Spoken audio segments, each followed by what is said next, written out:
vous avez le blog à 2006, ce qui 7 ou 8. Yango, so Kali Awa.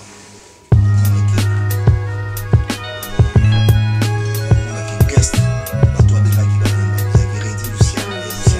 Bon, Reddy a déjà ça là, le mois parce que Reddy a le mois qui va 10 ans après lui. Bon, on a eu la chance nous sur travailler dans Rochero, les taboulés et les seigneurs, mais la bête en a eu la vie, la salle est bâtisse. Donc c'est pas quelqu'un en vous bénir la dessiner. Non, c'est pas. Rochero est athée que la ville jouer dans son album, c'est pas n'importe quoi. Rien qui va tout baquer dans l'oreille, l'oreille musicale pour les amis, l'album. Il y a un moment où on va prévenir tout le monde, ça va pour la cadre de solo.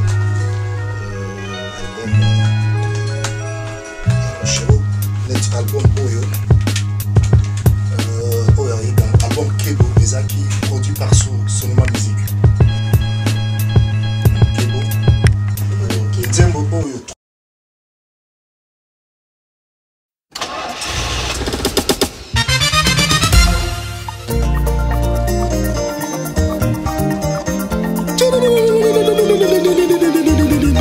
Essaye ça. Changamuka, changamuka, changamuka, changamuka. Essaye ça. Mamma mia.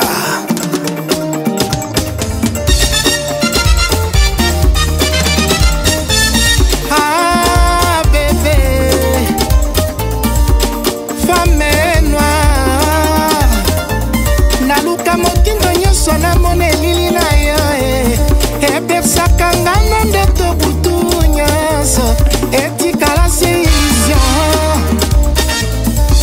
Belle inconnue, qui que tu sois, l'espace des rêves avec toi. Et qui tisanga batation moté mezonga na rythme ya ba bébé. Changamuka, changamuka, bitumbula. Essaye ça. Changamuka. Essaye ça. Essaye encore. Mamma mia. Yeah. Essaye ça. Mesdames et messieurs, bonjour, bonsoir, ça dépend de l'ère à laquelle vous me suivez. Surtout, bienvenue dans mon émission Womesananga qui a été toujours présentée par Rita Kimanga One Love ou Moko. Tout cela, ça se passe sur www.onelovecongo.com. Derrière la caméra, nous avons toujours la présence des beautés images les meilleures de Paris. Autrement dit, beauté Félacie Sabidimbo qui vous fait ces images bien cadrées. Voilà, aujourd'hui dans mon émission Womesananga, je sais que là où vous êtes vraiment très content. Donc, j'ai reçu dans mon émission Womesananga un grand artiste musicien. Donc moi je dis tout le temps que c'est quelqu'un que je ne sais pas comment dire, la voix mélancolique, la voix angélique, Luciana de Mingongo. Donc nous allons savoir qui est devenu l'artiste, c'est quoi comme l'actualité nous pouvons savoir sur lui. Donc tout ce qui passe dans sa vie depuis un bon moment, parce qu'on ne le voyait plus dans les médias, sur la scène, tout ça. Donc on va parler de ça, tout ça. Restez connectés, suivez, vous n'allez pas être déçus. Bonjour l'artiste. Bonjour Rita. Comment va la santé? Oui, santé, je peux parler en français. Comme à Lingala. Je serai quand vous voulez. Voilà, Lingala, comme surtout, c'est fait pour la communauté aussi. Hein? Oui. Parce que surtout la communauté de la Zama vie des autres amis. Tout va bien. Tout va bien. Artiste, c'est vraiment une émission, toujours sur Nayambi, vraiment musicien. Pour la première fois, la pauvre Tana, tout dans moi, biographie, artiste, Outawapi, artiste, avant, tout y est, on a vécu la musique, tout y est, on a nouvelle génération, parcours, on a l'alternance pour la mission. Oui, parcours, il y a un coup de parce que na beta peut-être un groupe maintenant mingité mais na zande peut-être na coopéra mingi na baptiste belé parcours nanga za mukuse parce que dans 77 na zaki na groupe moko qui s'appelait Sasa Musica mais zaki groupe moko qui na province à côté de Kisangani. Au Pende Bimisi en 77. Et puis après, en 81, on a sous la groupe Moussou, na Kisangani Kakassis Singamwambe. Mais entre-temps, je faisais voyage à Kinshasa et Kisangani parce qu'il y a toujours des vacances dans Kinshasa. Dans son avant, plus na Kini, na Kende Kisangani pour les vacances. C'était comme ça. Et puis en 82, dès qu'on a eu ça, la pendant la coupe, dans la groupe Amouné, il y a Papa Wemba. On a fait 82, vive la musique. Et puis, ça n'a pas que tu es à niveau national. Et puis après, tu es à Poto. Ça le groupe là baninga msusu tant que l'on qui na viva na neto ba na 92 10 ans après après on a groupe en groupe abisso à poto résiste à mingi groupe à poto c'est tout un problème pour la emploi d'état ba horaire ya batumi qui kokanité après on a commencé la carrière en solo là on a ça là moi ba groupe moko ya ba benga ba concept de temps en temps on a ça les concepts na moninga na monsieur à Brazzaville pour Malebo. On a tourné nango moko soki na moni lali concept marque ya mboka ndenge bato balingela biso ba genre na biso ba marque ka ba vivre la musique na salle sous concept na bananga msoto ça qui royaume musique papa pompa na salami après c'était qui moi vide na continuer ce qu'on a zone banaza plus sur la carrière en solo. Il un peu passé, ça fait vraiment un bon moment. Bunga qui peint, on a média, on a cambré, Bunga qui tout vraiment les sous artistes aussi, on a des mingons, vraiment, dès tout le monde le vraiment nouvelle ni nommé Melbiso pour le bandeko, bazula de biso badina kaope mingi, nouvelle ni nommé Melbiso vraiment oyo to yeba. Nouvelle à Sika, que bon l'artiste dans de art, il faut qu'on l'accède là, mais on est dans l'accès dans Zali, on toujours dans l'art. Je veux dire que nous avons toujours chanteur et ça boulot na sala rango ya libela veut dire changer dans le boulot me sauter na sala dans le double boulot c'est le ça job nanga ya tous les jours na sala et que na ko tikango bon côté na ko nzamba pesa na chance que na zo sala lango malheureusement quand on est toujours le baquet la média na côté na biso parce que na kende pendant mboka te pour na promotion ya album na sala. Mais on a essayé de faire un album de temps en temps. On a un album où on a marché sur les alliés. On a action. Action comme si nous allons assumir là. Dernièrement, on a fait un album Moko. Et comme on a titre Roméo sans Juliette. Oh. Oui. Roméo sans Juliette. Titre, parce qu'il y a sur la mémité, ça ne pas si sur la mémité, bon, mais voilà, c'est ça. Roméo sans Juliette. Mais mon album et Bimi était comme une FNAC, qui était album Bimi na Mupandi et tout ça. La salle a toujours l'album. Avant l'album sur la musique Zanzibar, ils avaient la FNAC. Parce qu'il y a un album sur Bimi, il faut côté la FNAC. Ils ont un album Bateka ou bien Château Rouge et tout ça, non. À côté de la FNAC, stock il faut ici là. Du coup, Roméo sans Juliette, comme tu y es, peut-être la communauté congolaise, parce qu'il y a un courant à Roméo sans Juliette. Un tout petit peu. Mais quand il bon, mon premier Ali, sur la Claire, premier Ali, tous les artistes congolais ont toujours résidé à Awa. Tous ont résidé à Awa, ils ont la promotion dans Mbokatier. Et à mon côté, les artistes, si je suis basé dans Mboka, bon, basé à Awa, au moins, on a pu être plus dans Mboka. Au biso, tous plus basé à Awa. La salle a promo, on a mingi, le roi, on a une chance au Mboka, la salle a plus à Awa. Et dit, tant album est bimi, dans l'équipe, il y a des médias à Awa. Moi, je suis en la chaîne. Je suis balanda qui est en la chaîne. Je suis en la ça veut dire que la télé, ndambo oyo bande na biso balekaka na meyo sala promo na niveau ya ba moyen o biso to akinango na leki pe na ba radio ya minene a mais na côté na biso na tsotinda muke parce que problème ali chez nous en Afrique pour le quoi moni ba chiblo na biso ya boende peut-être na zana moi crise muke ya koleka na ba média na ntia biso le quoi boss to sala bosiko mona to kana mingi to lelanga na ba RTNC na biso kuna ba nini. Mais ça nous coûte des fois un peu cher. Okay. Ça nous coûte un peu cher. Moi, je profite à l'air, parce que tant que les mais produit les Hollandais et puis même produit que les autres camarades et ça là vraiment ça la perte inutile. Si vous artiste n'est pas que ça veut et donc ne sert à bien bon bozar na ba producteur té bozar na ba propre moyen na bien moko. Bon là ça la mingi coproduction. Je remarqué ça la coproduction pour nous à l'aise. Et ça tena ça là pour na plaisir ça là. Et zali parce que nazali peut quand même adhérer na ba organisme za la beaucoup. Neti ba saba pour na saba mais alors ça c'est dans la Belgique ça saba. Nazana ba spedidam na ba nini soki lokwa na code ça kama bomba lo mea na ngakuna. So na 5 lelo na ça disque va pesa ngala moins. Na cause appel producteur voilà, nazana coproducteur. Et on a ça là tam sous mon mutumo alinga ça la coproduction to ça ina coproduction.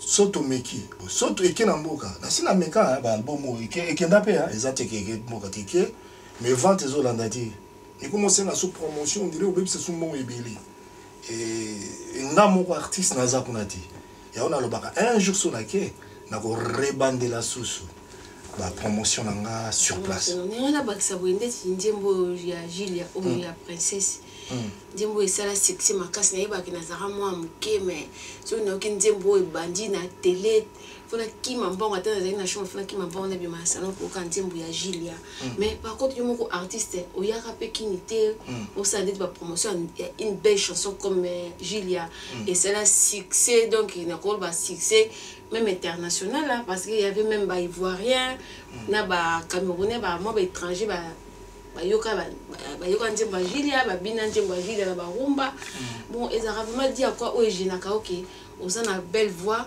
on sait la rapper ba belle chanson ba album bien mais au kitaki n'était pour le mot ba mon artiste en question ils m'ont posé la ba concert même ba promotion tout ça et là on est génaka même mboka no mo botani qui sangani au cope obeta ba concert ba ndiko ba kenda obeta ba kuna bamona mwana mboka ye et ça a plaisir mais là neige na kayo okita tozana mukandate pour ebela bambulo yo c'est no poto j'espère ozana kanda quand même non bon exemple na ba mukandate ya organisation bon makambize ebele hein parce que musique pe singa mama makamsusu na pays tant to tikaki to yaki na ba groupe ngala na vivre la musique même temps on ça la princesse Julia na yaki ba pion majeur ya groupe nouvelle génération. Et dans le moment où on a quitté pendant Awa, pendant que nous avons la promotion de l'album Nanga, c'est moins compliqué. Parce que tu as déjà dans la production ébélée, la répétition ébélée, ceux qui n'ont qu'à, ils ont cassé le groupe. Bon, l'album est bien dans l'album en solo, mais il y a un groupe. Bon, le groupe est pesé dans le programme Nanga. Voilà déjà cassé. J'étais obligé. Il y a Tinda Moutou, c'est que dans le souci de vendre madame, madame, bon, il y a une promotion. À qui a ça la promotion à mon album, on a eu un mouké na kin, na Tinda qui est, il y a que pour la moyenne zaïté, dans le moment où on a surtout bêta, à Londres, banini, la production qui m'a passé pour Schengen et à la qui était à l'époque. Bon, il fallait bisous mon bêta tout, la place pour que de bêta, on allait le viser à terre, continuer à bailler à banini. C'était il y a un petit cassé bisous. Après tant que tout ça va dire mon sous.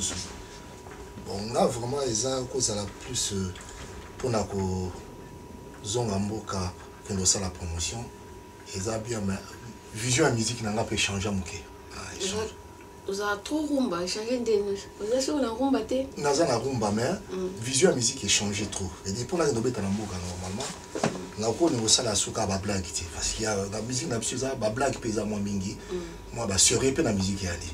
Bon, on a opté à côté professionnel, quoi. Musique à rumba, mais qui professionnalisme. Son alingana qui n'amboka et au sein d'un moyen où on a une bête musique, un niveau on a zolingela. Ok. Zolinga, c'est qu'on soit producteur à Zanakati. Et au sein d'un moyen où on attend sur la bioté zélana. Na sina meka on attend sous et au sein d'un on a été. Ban matériel on a bête nango, faisait un matériel moi autant sous bien. Autant sous la kini kulo matériel et zali nango, zanango la zomo na ba masse na ba marai, ba matériel. Mais les musiciens sont bêta pour musique et sonner n'est pas là tant sur le niveau en côté et aussi parce que même les professionnels d'ambois préfèrent natika nanga parce que na rôle ngo bêta musique n'est la bando bêta na kin kala souti la bêta très très professionnel vraiment Nzambali Misanga vraiment na rôle ba bêta ba blague za mingi la musique na biso OK ah OK ba blague ya mingi ndambo ba musicien mingi bazolinga obeta professionnel ndambo balingi na bango obeta musique professionnelle penati mais bazana bango ba musicien bien mais tant que comme na niveau qui bo tia suko bar likolo au sentir pendant que différence c'est mingi côté son côté instrumental tout ça mingi nke bazali bazozongo bien nke bazozongo lo ka blague ni to beta na orchestre kala ke bon parce que ça orchestre tout ça mukolo orchestre alinginga tout ça non ça makamba mukolo orchestre alinginga te il faut comme à niveau moko pour beta musique pe na niveau moko boy OK ya moment na to comme okima kima rappel ba bozoba wana to so ana baninga te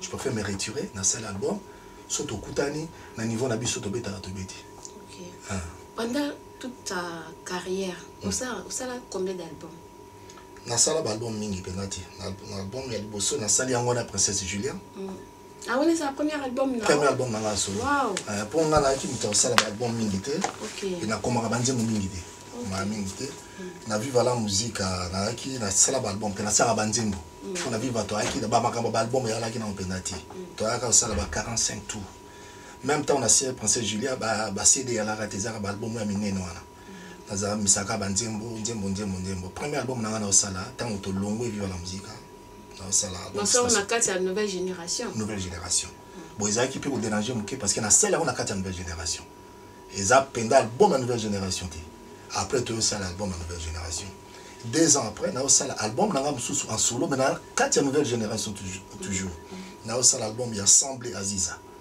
et avec toujours na quatre nouvelle génération après na yo sala sous troisième album la 4 nouvelle génération Feza on a troisième album nanga après na yo sala album Zanzibar après Zanzibar na yo sala Roméo Saint Juliette Roméo Saint Juliette Roméo Saint Juliette c'est tout ça ba chant o ndeti to ka na Julia na opesa bila ngo ba uti aso ipe uti na kati émission attends des chansons ba clip pe ali et ça combien de chansons et ça na 9 titres 9 titres bon et ça choix oyo watu waolinga balingi te ta msusu ponga la beta suka pour la congolais c'est ça le problème la beta suka musique pour la congolais la beta pour la milieu msusu parce que ngata on a comme na poto na ina viva la musique qui rébellion na viva la musique oyo na longwela et là parce que nazo raté ba répétition belé na ina ba voyage belé na ba manzela msusu na okende na tamboli na ba mikili msusu na ba milieu msusu na za okende yango mona na beta la musique iska ya na contara sous la musique ya Congo ti la contara la musique africaine là on a considéré comme chanteur africain batanga nga ka chanteur congolais international je peux dire international voilà et na ba ça boy ndenge na ba musique on peut ba pesa ba interdiction que bino ba artiste bo beta susté et on peut kimina dans ce côté ça qui international té on a donc que nous n'avons obété na bamboka mususu to obété de la bamboka mususu là je dis des bêtises donc nous avons organisé des concerts à Watanke obété no ba kolo mususu les Camerounais ya ba combattre hier après parce que bandi pendant ma casse en 2009 2010 ko la biso tout na santé qui mo mingi parce que au moment où on a bunga ki bena ba to ara nsana beta na musique même temps on a sali duo na zoloba on a soutenu album en solo yanga moko mais na sala ka album en duo ezalipe ba album en duo ezalipe na ba Fnac muto ayebi pour malebo et un groupe moko qui duo yanga na Balukanta c'est un artiste aussi reconnu même à niveau international aussi c'est un ami de Brazzaville donc ça il y a des albums pour malebo na rumba lolango et avec album tant to sali yango to sali pe concept na groupe d'accompagnement. OK. Ouais, un groupe d'accompagnement pour tout le bâtir tout ça d'orchestre, on a pour tout ça la d'orchestre, c'est un rapport à passer. Besoin d'un casting, il y a des artistes besoin d'avoir besoin d'accompagner bien. Et qui misa kinga sous moi avant ma combattant. Na tourné na groupe ango, na beta ba festival et bien na beta même ba concert, ba guichet fermé. Ah oui. Tout ça là, Angleterre, Irlande, bah guichet fermé, c'est des concerts. Ceux qui nous habitent, tout bêta là, concert même na BBC. Et tout bêta dans live. Sauf ça, le côté m'habite, sur internet, on na Google, on bêti Balukanta et Luciana pour Malebo, au monde a expliqué, au monde a bien qu'il y a la place tout bêta, bah guichet fermé, tout ça. Mais Ezaki, tout bêta rumba congolaise à l'ancienne. À l'ancienne la musique à kala il y a kala vraiment parce que nous appelons moi rumba rumbero rumbero rumba biso to landa penda lokola ba rumba Tant que tu as un groupe de musique, tu as un rumba, tu as un rumba rock, tu as un vivre. Mais tu as un rumba parce qu'il y a une musique, tu as un vieux makasi. Tu as la base de la musique. Et exemple, on a une musique qui est tous les vieux. En tout cas, on a une chance. Mingi on a qui n'a pas besoin, on a kuta qui n'a bêta n'a pas ngopé. Donc on va s'embangwana, na ça aller ba tourner ébélé. Ba tout na ba Oslo, ba ni na ça aller ba tourner ba live hein. Et des un artiste qui bêta na live, ça va blague ti. Bon on a qui n'a chance nous sur travailler na Rochero, les taboulés et les seigneurs, mais na bêta na ba live té, na ça aller ba disque. Or c'est pas quelqu'un au bingo na disque na si. Non, c'est pas Rochero les artistes que appeler jouer dans son album, c'est pas n'importe quoi. Voilà. Qui va tout baquer dans l'oreille. Oreille musicale. Pour les alignes, album. Il y a un moment où on va prévenir quelqu'un. Ça va pour la cadre de la solo. Album. Il y a Rochero. Notre album Oyo. Album Kebo. Qui produit par Sonoma Musique. Kebo. Nzembo Oyo 3 Tell Me Now.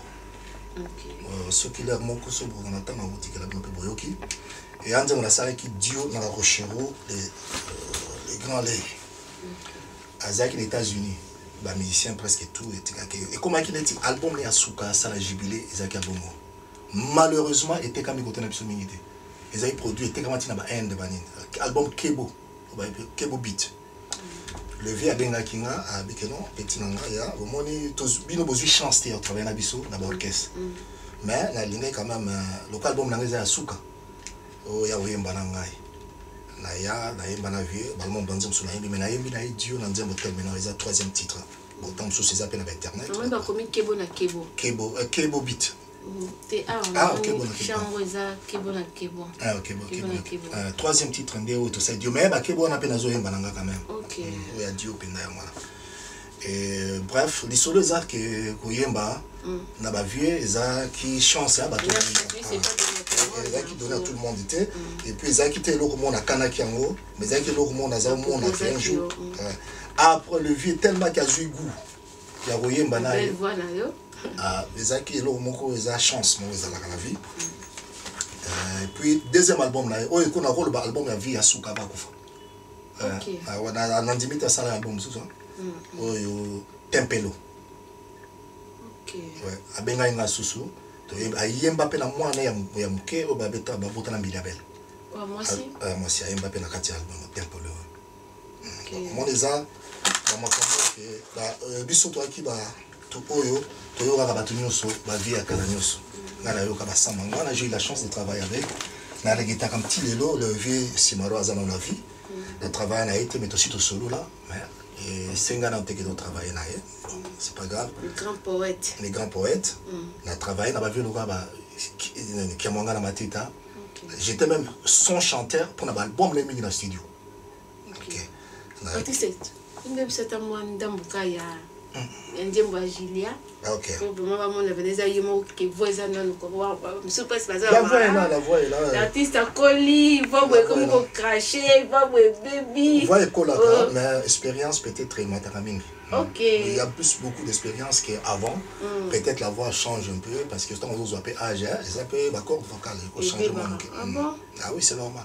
Ça c'est normal, on a un temps pour sauter. Mais bah quand on a plus d'expérience quoi. Il y a maîtrise et voix mais peut-être voix change. Oui, il y a encore et plus plus d'expérience encore là aussi. D'accord. Merci artiste. Anga mwana mama moteme beteli kake. Nakena suka mokili mpo moto mwana yanga mpinzolite. Esika bato bafanda moto malamu azangaka te ma kuna na moni sulia Maria ame yalata mwase tukumi bale na moto yanyata mbanda mokili na makolo lokola Maria mama wa basantu lokola Maria mama na sayo oma Aïe, bravo, merci beaucoup, c'est pas vraiment ça. toujours. Bah on a bandé mon abisso ya Marco ya biso quoi. Mangala penda il faut ezalaka toujours. Ah, mais c'est plaisir na Willy Opélé là, il était au Japon, ma grande citation sans oublier Mambo de Diblin, ma grand frère propre vraiment. Tout ça toujours ensemble. Artiste, n'ayons pas que ça boue, n'ayons pas boue, n'a pas belle voix, oh yeah, le rôle ba voix oh ezara vraiment, yo monté mon sa grand chanteur, grand chanteur. Yo mon ba so zo yoka, artiste mususu ba zo yemba, ne pende pas ta quoi ça ba chair de poule, ta ma zo yemba, que ta ma zo yoke pende zo ba pende que oui, ça c'est une voix. Le Congo, vraiment, tout le monde pépinière et un artiste, un musicien, parce qu'il y a un plus côté à musique. Et bien, ça, artiste est belé. Baza est belé, est belé, est belé. N'a autant à combat, ils ont toujours est belé. N'a autant à m'sou, m'sou na bossani. Et dit, modèle, ils ont belé. N'a pas jeune, mis sur modèle, ils ont belé. N'a autant à l'occasion avec Bombenga, Azali. Bombenga. Avec Bombenga, Azali, dans un.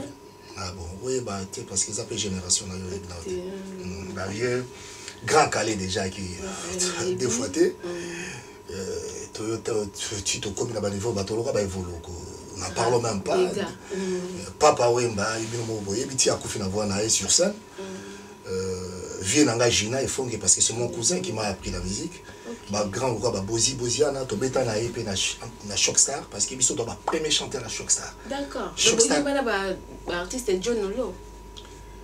John Olo azala qui pe na Shockstar mais moment biso azala qui azala qui na biso mais azala qui envoyé mbaté moi ba complication et bika la bamboka na biso moi ba ton sous ma complication. OK.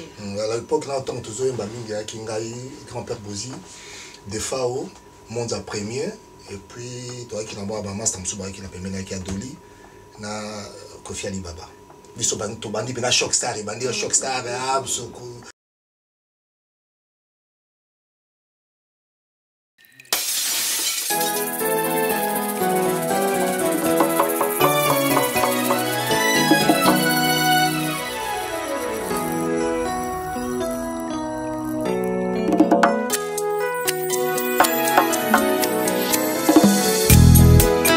saya kolela soki nazongisi filme ya likambo oyo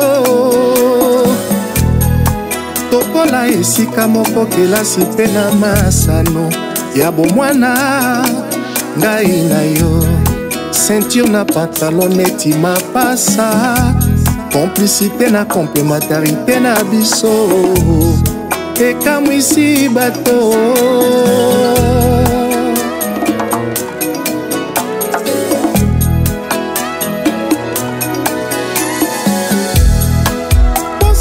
kolela soki nazongisi filme ya lika parce que moi mes kakata non papa Mbappé alinga ipenda na tika groupe te na zone batoloka ba grand-père Bozi c'est qui s'en a l'espérance et dit ba mise baza et Rochero tout n'en parlons même pas parce qu'on a maître Pépé Calais Madilou va bien le combat le boy vous autant y a dit vas-y belé c'est dingue ba ton au bolongwa qui vraiment vivre la musique tu sais pendant grand vite dans bolongwa qui au sali orchestre de nouvelle génération de nous na va vili Jokwepa Marai tout na l'autre qui pendant rosa toi t'es pas dans la Suisse mais et là on est pendant pour vous avoir une bonne voix pour bouger à pendant communauté congolaise mais là on est pour ça rabino bo panzana parce que c'est rien à dire. Nouvelle génération, vraiment rien à dire. Donc, das, vous aurez donc, chant, nous sommes venus à qui penda, waouh. Bon, nous, ni bon, vous aurez s'attendre mal, tout, et c'est qui ni kaka. Et c'est qui, tout le folie de grandeur, mon co, et ça la grandeur, mon co, mais bon. Mais tu es dans l'absolu temps, vous avez groupe, vous avez belé et vous faites moi d'ailleurs groupe tout. Vous me l'avez raté vraiment. Tout ça là qui 3 ans à Pamba, 3 ans il y a succès vraiment succès. Si. Na oko le bas depuis na ya poto hein, na ya poto. Na le bas la vérité hein, na ça polémique ti. Na limité groupe moko et seulement la photo sur place à Paris. Et ils ont qui chance à l'époque bolelo peut-être bana bakoli to comme belé à l'époque ils ont qui chance moko poto beta net zo beta il faut un groupe outil qui ça mais biso to qui ba to fanda ka to sali pena ki so to beti sentir que ils ont ningisa ndenge ezalaka ezalaki dégâts ya ndenge ezalaka groupe euti kisasa osakatina kibinda koye parce que biso ozalaka baya mike tomonaki bapapi kakol badudu mabundi bamonte orchestre de nouvelle génération tozo continuer biso baba mike ba jamuske tozo ya répétition ti tozo bina bipompa popa là on a vu ça kakol yo bino ndini mo tricher kaka kombo ya orchestre à Paris ya ba veli joko pa ba veli Luciana oka one time après ba yo comme nouvelle image après comme kibinda koy donc en tout cas ezara vraiment grand orchestre de nouvelle génération mais séparation na bino mais ça va pas parce que tokomaki na succès tosantanaki nango te succès wana ezali nango kutu mpona biso te parce que toutaki déjà groupe tobeta papa oyemba c'était deux fois te na bapoto otalaka papa oyemba déjà succès outi na vivre la musique place touti toyaki au groupe oyo eza neti bozali batalentueux abilongoma na drum dega bijokwepa dega yo fataki fafa putain tokendeki wana tokendeki ezalaki ebele tokendeki na bastime tout après bazongaki parce que tant que tu es trop vivre la musique elle est vide bon monika makama mokili penza mbe alingaki peka te vivre pe kufate toke to sait absolument succès mais bon monika ba to place ba lebele to komo zo ba mbongo oyo to tigala ko mona ngoti tant partager mon goyemo bo beta kashita mbongo voilà c'est la jeunesse et puis après folie de grandeur et na opena makama mbongo te to na tout na boy artiste chanteuse wana Jenna Manda il part à Koufa, non? Oui, à qui 3 ans après. 3 ans après. À Belaka? Oui, à Belaka, moi, ma casse. J'ai cancer et puis après, à Koufina. Nous, on appelle ça qui baisse. Tant qu'on passe au Belawana, on baisse et puis après, quand on a ça dans le mouvement, on va s'en bendani. Ok, c'est si puissance c'est si quoi. Moi, on va me soubaquer, on va aller jusqu'au baquet, on va au sentir les gens en que c'est engagé il y a fatigué il y a biso tant bon souba que force Cécile voilà mbote na mingi na ya na jidikando motema mapo finini arbitre Congo le journal de la SAP vraiment nena lobaka ya na kanga ka ba SAP wana babundana bitumba cage na kangi le martyr Luciana de Mingongo de na promettai bino vraiment. Ça me fait un grand plaisir, artiste, vraiment de vous accepter l'invitation à Ngaï.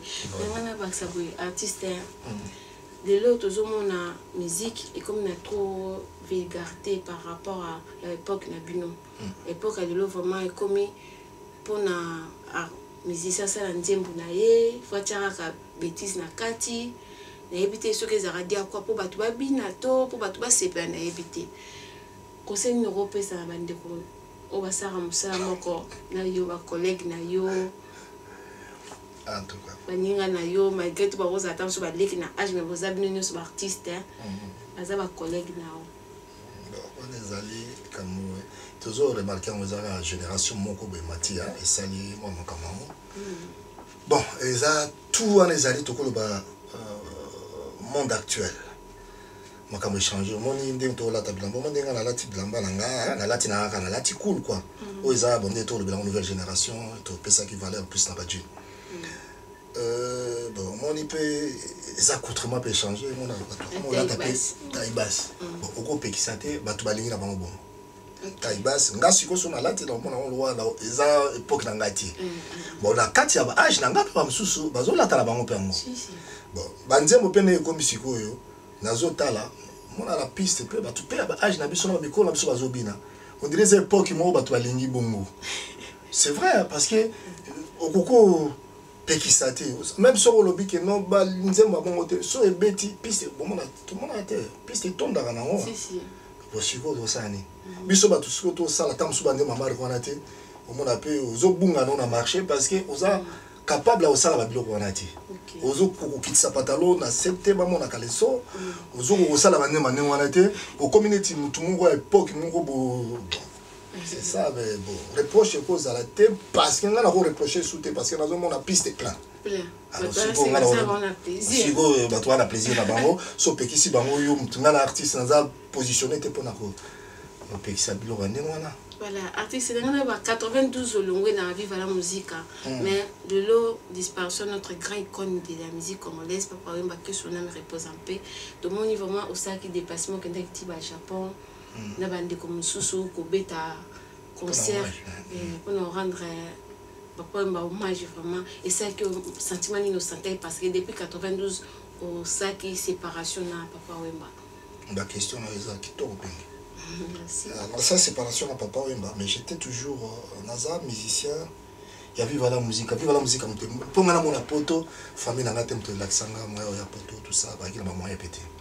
Dans mon avis, parce que n'a pas poto, peut-être, peut-être, en retard, mais vive la musique à Papa Wemba, il y a le roi sac. Ce Gazali, voyage, on a raté voyage à vivre. Si on a raté voyage à vivre, on a boy. Voyage, je me suis dit que même la Bakissa, ça va le bombachi. Oublie baké ba matin l'émotion à la boy kuto au kamo yo penda na comprendre roti parce que j'étais dans la musicien hier mutu azwa quand on a comme un orchestre j'étais son petit moni liwa ya Papa Wemba na kokaki ko souhaiter liwa na été j'étais dans Viva la musique na au tourner sur la salle album na Viva na salle te pourquoi parce que Papa Wemba zaki vie mon quoi qui mutema munene nanga la yebi la qui mutema munene pour na étant aux l'album on dirait se préparer pour Kende. OK. Voilà. Et ngana ki lo akoba ya Viva la musique. J'étais obligé na yemba ngande ba album ba baninga. Na za salaire mo nga so na concert avec okutanze mo na betarate. Oh. Ah oui, et betarate. Na sala bande on a vu. Mais tant so betara na ngoti. Parce que ngana ki nazo participer na bande ba tutu. Veut dire faut na problème les gars poser une voix kitoko. Bon voix kitoko te na ki travailler makasi. Nazala ka travailler na soda ya et dit ceux qui boza la groupe ba to loba biso boza mo ebele na esprit nga nazala nango boza sûr boza la soda pendant attaque nga nazana so yene loko ali boso fona tala za neni na eza boya le tubungisi na occupé yanga te oyer mo nga kutu na bosa na album nanga ba nzemo nanga nazali s'occuper plus na blo abatu ato ba to loba biso so toke au sentir maintenant vide na ba répertoire. Papa Wemba qui vient mon corps, n'a tika ya 100%. Na longue d'orchestre na parce que maman Msusu ezala qui na kokalangati ezala et puis là il libéré pe place na ba master Msusu. Mais nazaki quand même ko yemba na vivre la musique même malgré que na vivre la musique. Tous la nouvelle génération oui na la yemba ba album ba master na lo wa ready c'est important à moi avant à part vivre la musique to yebana qui avant to côté na vivre la musique. Ba album a ready et belé so qui tout. Bon les encadrés. Et belé. Bon ceux qui ba prudence wana. OK. On a tant sur ça va voir c'est non ça va aller. Il y a c'est tant sous soyer na palais aza na vivre te ba moni penda qui ready aye tout va na palais tout bongisi la kena yemba. Banzondi musu ba toya au sala ba vivre alors ba pacha ba na banzembo ba yo na vona vivre la musique voyage à Poto na vivre te mais ngam to nazo yemba après petit petit rango voyage à Poto album na zo yemba dernièrement même Papa Wemba a sali groupe na mon composé c'était Bana Malongi. Voilà. Papa Wemba m'a amené les projets. Yango. Nazak son avis va te aux abablo quoi 2000 ceux qui 2006 ceux qui 7 ou 8. Yango. So tali awa. Tout le monde a que guest bateau abenga ki ba Wemba. Il y a qui Redi Luciana et Luciana. Bon. Redi a déjà ça la longue parce que Redi a longue vivre 10 ans après Bisso. Après nga quoi. La longue va 2002. Ba 2002. Nga c'est la longue qui na ba 92. Mais aux moment que on a pour qui pur vieux et puis on dirait la zala nyongo na épée quoi. Nyongo na na vie. Oui, voilà nyongo na tant que la zala va petit na na zala musicien na attends na kenanga na ko sana ba fier mais bon.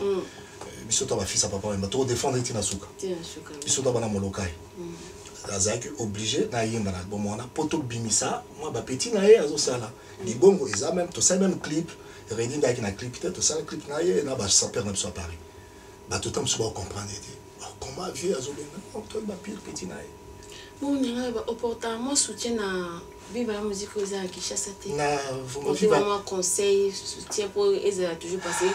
Et ce qui nous coule en enterrement, vous passez par la musique. Parce qu'il y a la tika et banga batuna eba ki bango ke ba bendo so ba popo miyake ndena eba ki bango ba pati pacheko voilà ba wana ndeya ba même tout le monde na ki pendate na komo landela mo muke mais bon ya mususu asika lokuta mabete na yite ba redim toko uzala parce que le wavier normalement attends tozati kotia ta maboko nga ba ata olebika ka oyembi esali moi quelque chose parce que papa matia pe bana atiki moi sina ye banini boni vie aye bagine ko débrouiller na vie toazaki ne ka artiste alo kwanga na yebi na ba j'aime souci ce qui est aux ala kelo mo ya mo nitango zo yipsanga ba mémoire ya makamba papa wemba je suis là, je suis disponible. Sur le bas, on a un contrat à côté, on a un contrat, on a un contrat, et bien, on a travaillé avec moi, on a un ils ont payé ça, mon boulot, mais heureusement, on a vivre parce qu'il y a ça, on a c'est dur parce que la salle qui orchestre, mon ito m'a soulé et moi des ordres. La salle qui orchestre de Royaume, je ne peux pas pomper. La salle qui est en 2012. Dis papa papa ezaki danse non? Ezaki danse. Nouvelle génération. Nouvelle génération. Papa. Voilà. Mais la salle orchestre mususu ana baninga na petit na mususu batikalaki. OK. La salle orchestre comme Royaume je peux pas pomper. OK. Na ça formé on a Paris mais le quoi makambo ba combattre alaki. Moi na beta pendeza te pour ko déranger pe ba combattre ba rolinga pe biso to beta pendeza ba concert c'est normal. Na même orchestre wana ti na Corée du Sud. Oui, tu as 12 concerts dans la Corée du Sud. Dans le premier orchestre congolais et le côté dans le Japon. Et ça, moi, je combattant, je dérangeais un jour dans un aéroport, dans un master, je dis l'ondolé, je suis sur mon aki. Na meki susu, na zu orchestre pas en Algérie, na na sud côté ya Touareg. Na kompi kuna na mona orchestre mo congolais comme on na même qui me ba petit na bisolo ba Céléo parce que orchestre qui na ba Simolo ba petit Katon du voilà la Costa parce que orchestre les ala nango za biso benga za concept et fani nango to zela kaka ke mo ceux qui ba combattre ba permettre parce que so do beti ko déranger pena exemple na orchestre solo za nango ya ba blague te o ya obeta samedi moté so de comme on a oreille musicale tant franchement tout ça la pena casting to beta ba scène minene ba correctant to beti ko ba scène minene et ça na internet na olo bananga bilobelati so koti o remarquer mais le kola ba cassure makambo ya ali to ko provoquer te to landi mibeko ndenge ezali to kangiamo makambo papa o mbande sali lelo ba to kanisa oh otika musique bobetaka parce que tozobetaka pona mémoire papa wemba et ça tozobeta côté pour tous en mbongo mais ceux qui mbongo monani ata moke to place bobeta to préférer to kabola pe na famille à papa wemba parce que vieux on a kufi na podium bana bazai belé mère atikali anelo musa osalate soko ke sakine zo ko produire et pesa mbongo ou bebi soto beti muke ale mbongo ça la va bien ça va bien parce qu'ils sont dans la poteau pour la vie si si ah oui je suis vraiment ça fait plaisir artiste que ça reconnaissant franchement c'est pas donné à tout le monde vraiment tema ya ko vous a reconnaissant vraiment c'était avec un grand plaisir vraiment ko yamba yo l'émission na bo mesa na ndingi ou accepter vraiment koya c'est un grand plaisir artiste tout le monde vraiment na fait émission na biso que ça je n'aurai passer dans mélomane yo balingaka mingi ba mélomane nga surtout na ceux qui peut plus la mélomane na biso ya des Congo na Angola muke parce que ba tupendo ya biso ba mangala o balanga la musique na biso ba somba rapena mingi eza yango malgré que na tabeta à côté mususu vraiment public na biso botika biso te na holo baba tika biso te parce que toza quand même dans pays moko ya mystique ba artiste na biso ebele ba panzana mokili mobimba to beta mokili mobimba ngana holo ba na tamboli moi presque partout dans le monde jamais na ba voyage à tourisme na voyage à musique na comme na ba coin mususu na on dit maté album olobi wana presse Julia était comme na Brésil était comme na Colombie et les cas na ba télé na Colombie na Bogota bato ba benganga ba master na mususu ba chimita baza bato ba beta na Sokustar parce que ngape naza cofondateur ba groupe ebele sala maka o sala traike la tamboli mingi na tuloka jazzman na biso Ray Lema c'est le plus grand jazzman congolais autant mususu bato to tiaka kati na tamboli na koloba monde mobimba na blague ti monde na ba scène oya minini na tamboli nga moko na ba scène na minini na kena bamboka lokola na ba Saint-Dominique comme kuna na bamboka lokwa ba Jamaïque na mboka mosusu lokwa ba na Ho Chi Minh Aragon na Vietnam vraiment na ndimité que okondima ke Congolais ke kuna beti place ali plein. Wow. Ah oui, na Ho Chi Minh. Bon, Japon n'a parlé même pas, papa Mbassa, Topola déjà Banzela, voilà. Corée, Péné, Topola Kiwana, c'est pas facile. Banti, Ngana, Kenda, Kuna, la musique, Nabiso, Martinique, Guadeloupe, Guyane. Et ça, c'est venu congolais et mystique. Bon, négligé ma mission Nabisoté. Les grands pépés Kaliazaki chantaient mon néné. Yambo Kanabiso a yébani à petit partout. Mais na banti ba osala neti ba otia mois d'août. Pépé ouais ba otia mois d'août parce que à l'époque ezaki soukous ils ont marché mais ba otia d'août na musique ya biso ya Congo. Na vive la musique toujours beta la musique wana te. Mais Pépé na 88 Pépé Calais ayaki na Paris atiki empire ba kuba muki. Ayo kuta mo ka ba soukous ezo sala succès. Tout ça l'album mon boy pour moi pas bouger. Tu sais pas, pour moi pas bouger. Tu sais pas. À ça on tant il y a qui mo. Ouais, Zaki dans Zaki en pile ba kubate. Zaki ameka ki kane baba ameka. Ouais. Chant Zaki presque le toi na bakanga nae na chanteur na. Ah tiens Roger Mila. Bon Roger Mila Zaki deuxième album en gosus. Oya tika mwana. L'album mwana na Ipsio. Il y a mon Pépé Calais, tam soali na mon tenga na sana ba playback et belé na banti na zo ba moko na comprendre que musique na biso après Pépé Calais ba mo lela na banti Zaiko langalanga wa Zaiko langalanga ma wato et puis tout ça ba fanatique ba tika biso te même les lots dans un ba jeune na biso ba Fabregas héritier Watanabe kana bazawana Ferré c'est des chanteurs on a Régis Abisso Fali Poupa tout ça va jeune belé Didier Lacoste mon copain à Sala avec pas moi ça n'a de fa nani ça la voiture sans moteur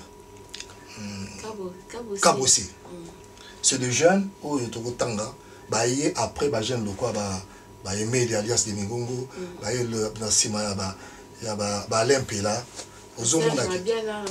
Serge Mabiala. Il dit liste est tellement belle que ceux qui kaka public n'a pas soutenir bango biso. Mais ba reproche ceux qui allent ba lo ba kaka parce que nous on ba reproche on dit boboy. Bo so ba tubazo linga mutu moya tikezati. Mais so bazo boya so nga sende demande on a remarqué ba tuba linga te botika. Mais so ba tubazo ba yang monde bazo continuer. Ba continuer.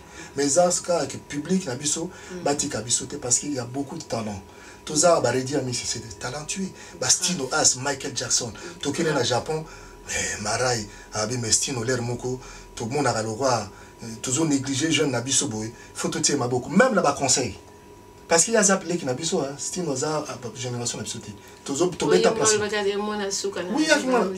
y a bien, Stino pour abandonner Mbako, Nabi la musique à Lermoko, et comme Anetti, parce que Redi Aza vient à quartier, Anetti Azo Banga.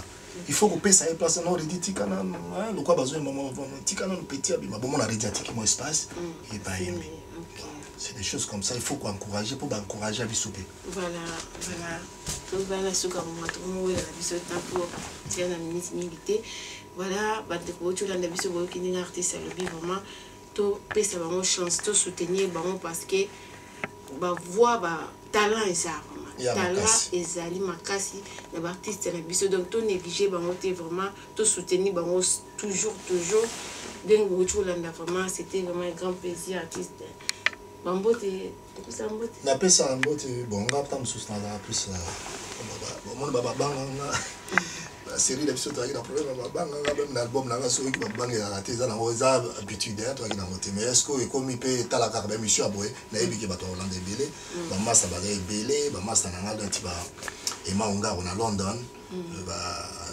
Amidou ba bama bazana London ba landa ba souvent ba Hollande toujours tout ça ba gobelisha bazana Suisse et puis plus la peste à la masse à l'artiste autre souffrant na bango na basi na bango donc ba fafa demo lokai na mère Adèle donc Redia Missi place à Ali Marai Marina Merlinda.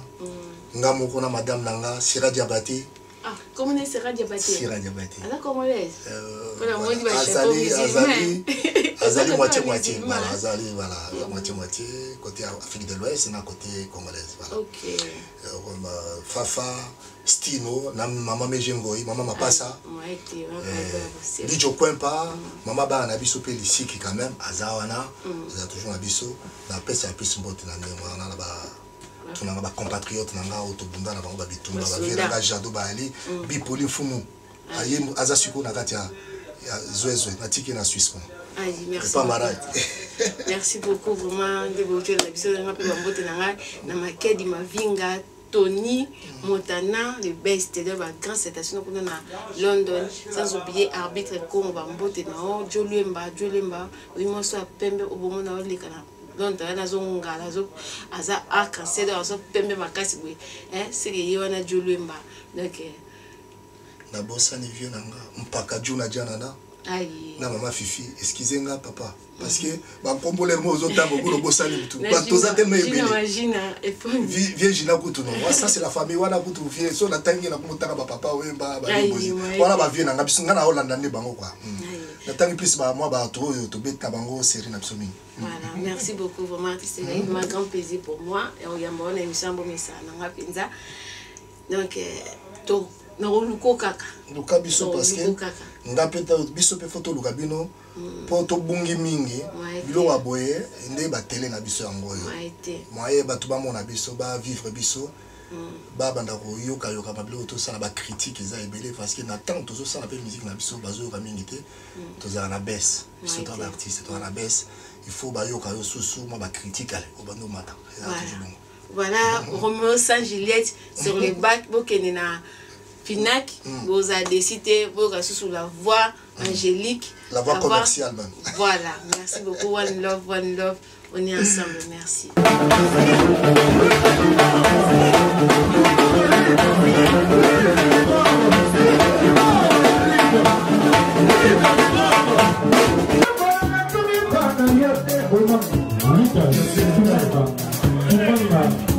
Jambo.